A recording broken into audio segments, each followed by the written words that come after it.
July August গণ অভ্যুত্থানের পর সামাজিক যোগাযোগ মাধ্যমে দেশের বাইরে থেকে বাংলাদেশ নিয়ে নানা অপপ্রচার চলছে। ফেসবুক, ইনস্টাগ্রাম, হোয়াটসঅ্যাপ ও থ্রেডসের নিয়ন্ত্রণ সংস্থা মেটার মানবাধিকার নীতির পরিচালক মিরান্ডা সিজনসের সঙ্গে রোববার সাক্ষাৎ করেন প্রধান উপদেষ্টা। এ সময় বাংলাদেশ নিয়ে ফেসবুকে বিভ্রান্তিমূলক অপপ্রচার ঠেকাতে মেটাকে ব্যবস্থা নেওয়ার আহ্বান জানান তিনি। ডক্টর ইউনূস মেটার পরিচালককে বলেন, জুলাই আগস্ট গণ অভ্যুত্থানের অর্জনকে নস্যাৎ করতে কিছু দেশ থেকে বাংলাদেশের বিরুদ্ধে অপপ্রচারণা চালানো হচ্ছে।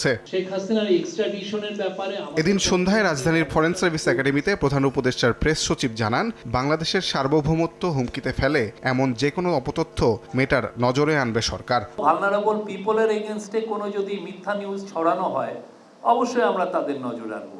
বাংলাদেশের সভারেন্টির উপরে যদি আঘাত আসে, অবশ্যই আমাদের তাদের নজরে আনবো।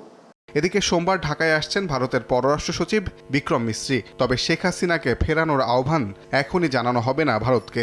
বিচারিক প্রক্রিয়া এগোনোর পর আনুষ্ঠানিকভাবে ভারতের কাছে শেখ হাসিনাকে ফেরত চাওয়া হবে বলে জানান প্রধান উপদেষ্টার প্রেস সচিব। ইন্ডিয়ার সাথে আমাদের একটা এক্সট্রাডিশন ট্রিটি আছে, সেটা এক্সট্রাডিশন ট্রিটিতে আবার কিছু সার্টেন লিগাল প্রসিডিউরটা করে তারপরে আপনি এটা একজনকে এক্সট্রাডিশন চেতে পারেন। তো আমরা সেই প্রসিডিউরটা আমরা কমপ্লিট করছি। এদিকে আগামী বছর নির্বাচন সম্পন্ন হবে। শিক্ষা উপদেষ্টার সাম্প্রতিক এমন বক্তব্য তার নিজস্ব উল্লেখ করে প্রধান উপদেষ্টার প্রেস উইং বলে, নির্বাচনের দিনক্ষণ যথাসময়ে জানাবেন প্রধান উপদেষ্টা। প্রধান উপদেষ্টা এটা করবে যে ইলেকশনটা কবে হবে। তাজওয়ার মাহমুদ, সময় সংবাদ, ঢাকা।